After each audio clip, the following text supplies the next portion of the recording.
오늘도 샬롬으로 살아가길 소망합니다. 5월 25일 샬롬 말씀입니다.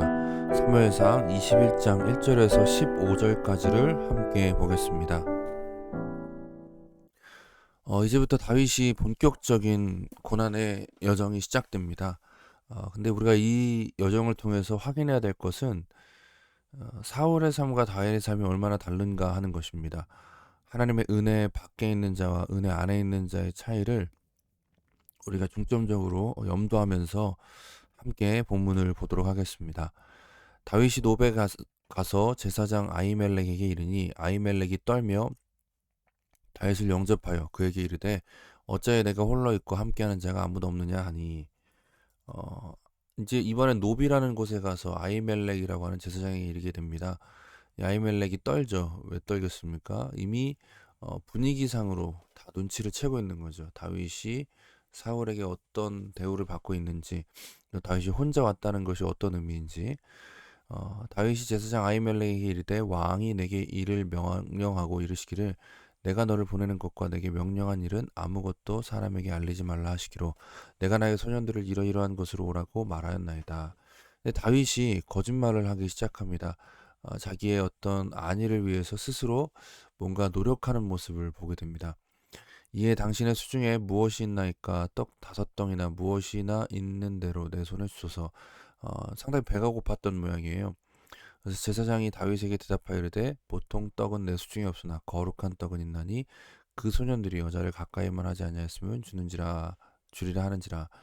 여자를 가까이 아니하였다는 건 이때 레위기 법상 이제 정결과 부정의 문제입니다. 부정하지 않은 상태면 주겠다. 이제 그 관계를 맺고 난 다음에는 일정 기간 동안 부정하다라고 했기 때문에 다윗이 제사장에게 대답하여 이르되 우리가 참으로 3일 동안이나 여자를 가까이 하지 아니하였나이다. 내가 떠난 길이 보통 여행이라도 소년들이 그릇을 성결하게 하겠거늘 하물며 오늘 그들의 그릇이 성결하지 아니하겠나이까 하며 제사장이 그 떡 거룩한 떡을 주었으니 거기는 진설병 곧 여호와의 앞에서 물려낸 떡밖에 없었습니다. 이 떡은 더운 떡을 두르는 날에 물려낸 것이더라. 어, 이것은 이 아히멜렉의 보낸 진설병은 원래 제사장만 먹을 수 있도록 허락된 것이었습니다. 이제 성막 안에 있었던 그 진설병은 일반 사람들에게 허락된 것이 아니라 제사장에게만 허락됐는데 다윗이 이것을 먹었다라는 것은 한편으로 그가 기름 부음 받은 자로서 인정받는다라는 의미가 되기도 하고요. 예수님께서 나중에 그 바리새인들에게 어, 그 말씀하실 때 마태복음 12장에 보면 이런 표현을 합니다. 그가 하나님의 전에 들어가서 제사장 외에는 그가 함께한 자들이 먹어서는 안 돼 진설병을 먹지 아니하였느냐. 그렇게 얘기하시면서 뭐라고 말씀하시냐면 나는 자비를 원하고 제사를 원하지 아니하노라 하신 뜻을 알았더라면 무죄한 자를 정죄하지 아니하였으리라. 밀밭 사이로 가는 제자들이 이삭을 잘라 먹는 모습을 보고 이제 그것을 정죄하는 바리새인에게 예수님께서 책망하셨던 말씀이 이 부분인데 예수님께서도 이 아히멜렉이 그 다윗에게 진설병을 준 것을 자비를 베푼 것으로 줍니다. 항상 하나님의 말씀의 본질이 무엇인지를 우리가 생각해 봐야 되죠. 물론 형식은 본질을 담는 그릇으로서 분명 가치가 있습니다. 근데 주객이 전도가 되면 안 되죠. 그날에 사울이 신하 한 사람의 여호와 앞에 머물러 있었는데 그는 도액이라고 이름하는 에돔 사람이요 사울의 목제장이었더라. 이 도액이라는 사람이 나중에 굉장히 중요합니다. 그 기억을 해둘 필요가 있고요. 다윗이 아히멜렉에 이르되 여기 당신의 수중에 창이나 칼이 없나이까 왕의 일이 급함으로 내가 칼과 무기를 가지지 못하였나이다 하니 제사장이 이르되 내가 엘라 골짜기에서 죽인 블레셋 사람 골리앗의 칼이 보자기에 쌓여 에봇 뒤에 있으니 내가 그것을 가지려거든 가지라 여기는 그것밖에 다른 것이 없느니라 하는지라 다윗이 이르되 그 같은 것이 또 없나니 내게 주소서 하더라.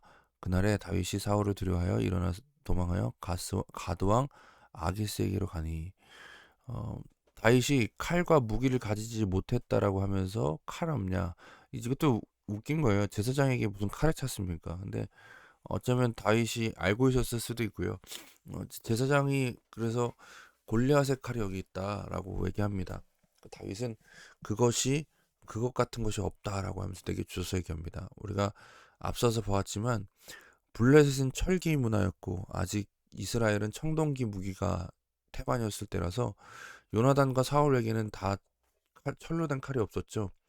이제 골리앗의 칼이면 얼마나 강한 철이고 또 사실 다윗이 들고 휘둘릴 수 있을지는 모르겠지만 골리앗이 워낙 컸기 때문에 그같이 단단하고 좋은 칼이 없었겠죠. 다윗은 이것을 가지고 나아가는데 이게 사실은 이렇게 약간의 어떤 부정적인 내러티브의 암시가 있습니다. 왜냐하면 슬슬 다윗이 자기 자신의 힘과 또 칼을 의지해서 나아가기 시작하려는 모습을 보게 되죠. 골리앗이 다윗과 싸울 때 그 다윗이 뭐라고 했냐면 너는 칼과 창과 단창으로 내게 나오냐 이렇게 얘기하거든요. 다윗이 지금 그런 모습으로 나아가려고 하는 것을 우리가 보게 됩니다. 그리고 그 결정적인 잘못된 행동이 무엇이었느냐? 가드왕 아기스에게로 나간 거예요. 어, 이 가드가 어느냐면 블레셋 지역의 한 도시입니다. 블레셋은 5개의 성읍으로 되어 있거든요. 그 5개의 왕들이 연합군인데 그 심지어 가드는 골리앗의 고향이에요. 골리앗이 가드 사람이었어요. 그러니까 자기가 골리앗을 죽여놓고 가드왕 아기스에게로 나갑니다. 아마도 어, 적의 적은 나와 동지다 이런 입장이니까 지금 가드와 사울이 싸우고 있으니까 다윗이 거기 가면 어떻게 해볼 수 있지 않을까라는 생각을 가졌던 것 같은데 중요한 건 사람들이 다윗이 누군지 안단 말이에요. 아기스 신하들이 아기스에게 말하되 이는 그 땅의 왕 다윗이 아니니까 이미 아기스의 신하들 가드 사람들은 다윗을 왕으로 보고 있어요. 우리가 춤추며 이 사람의 일을 노래하며 이르되 사울이 죽은 자는 천천히요 다윗은 만만히로 하지 아니하였나이까 한지라. 다윗이 이 말을 듣고 그의 마음에 두고 가드왕 아기스를 심히 두려워해. 내가 잘못 판단했구나. 내가 내 스스로 사자굴에 들어왔구나 라고 생각하는 거죠. 그리고 다윗이 어떻게 하냐? 그들 앞에서 그의 행동을 변하여 미친 체하고 대문 쪽에 그적거리며 침을 수염에 흘리매 아기스 그의 신하가 이르되 너희도 보거니와 이 사람이 미치광이로다. 어찌하여 그를 내게로 데려왔느냐? 내게 미치광이가 부족하여 너희가 이 자를 데려다가 내 앞에서 미친 짓을 하게 하느냐?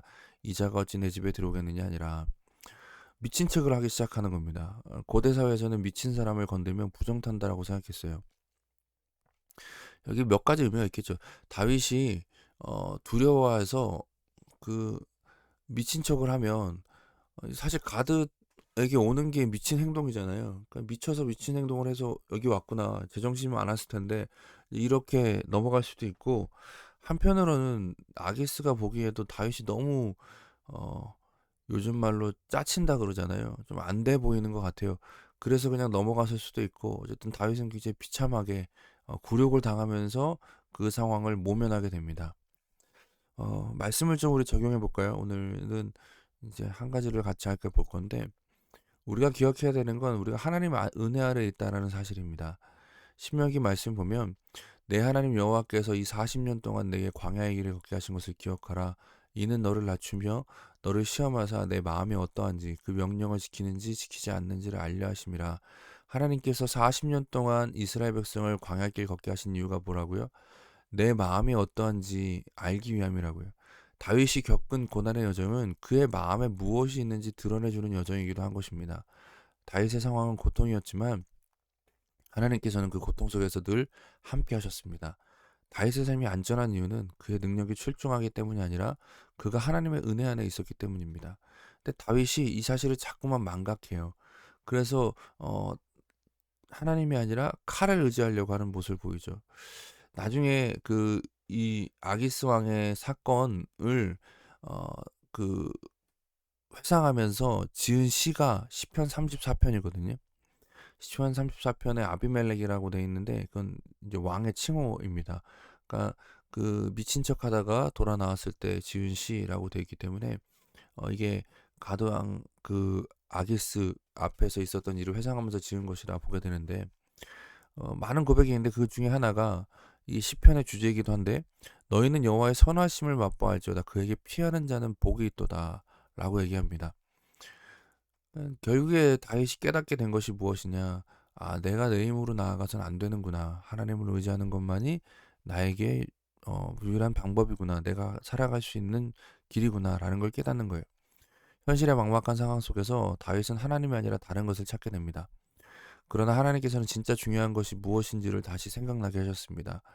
그 비참한 상황과 그 힘든 일들을 통해서 다윗은 비로소 자기가 망각하고 있었던 것이 무엇인가, 자기가 기억해야 되는 것이 무엇인가를 다시 깨우치게 된 것이죠.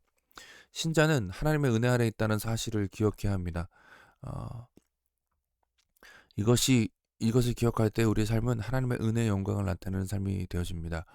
제가 맨 처음에 얘기했듯이 다윗의 삶의 중요성은 사울의 삶과 대비될 때 드러납니다. 그러니까 하나님의 은혜 밖에 있는 자와 은혜 안에 있는 자의 차이가 무엇인지를 우리는 다윗의 삶을 통해서 확인할 수 있습니다. 그러니까 우리의 삶이 하나님의 은혜 가운데 있다는 것을 기억하고 그것을 믿음으로 살아갈 때 하나님은 우리의 삶을 통해서 하나님의 은혜 안에 있는 자가 어떠한 특권과 보호와 혜택 가운데 살아가는지를 보여주십니다. 이것이 우리가 나타내야 될 영광이다라는 것을 잊지 마시고 오늘도 이 믿음 안에서 살아가는 저와 여러분 되길 소망합니다. 같이 기도하겠습니다. 하나님이 아닌 다른 것들을 의지하여 살려했던 것을 회개하기 원합니다. 또 두 번째로 어떤 상황 가운데서도 우리가 하나님의 은혜 안에 있음을 기억하고 예수 그리스도 안에서 주어진 이 놀라운 은혜를 붙들고 살아가는 믿음의 삶을 살아가는 우리가 되길 원한다라고 같이 함께 기도하겠습니다.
사랑해 주님 감사합니다. 오늘도 우리 가운데 함께하여 주셔서 우리가 기억하고 살아가야 될 것이 무엇인지를 다시 깨닫게 하시니 감사합니다. 우리가 어떤 상황 가운데서도 하나님의 은혜 아래 있음을 잊지 않게 해 주시옵소서. 다른 것을 의지하여 살려고 하기보다 하나님의 그 은혜를 붙들고 믿음으로 살아가는 우리의 삶이 되길 원합니다.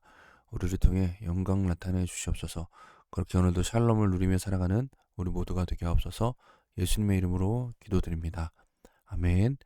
오늘도 주님께서 함께 하십니다. 말씀으로 샬롬을 살아가는 저 여러분 되길 소망합니다.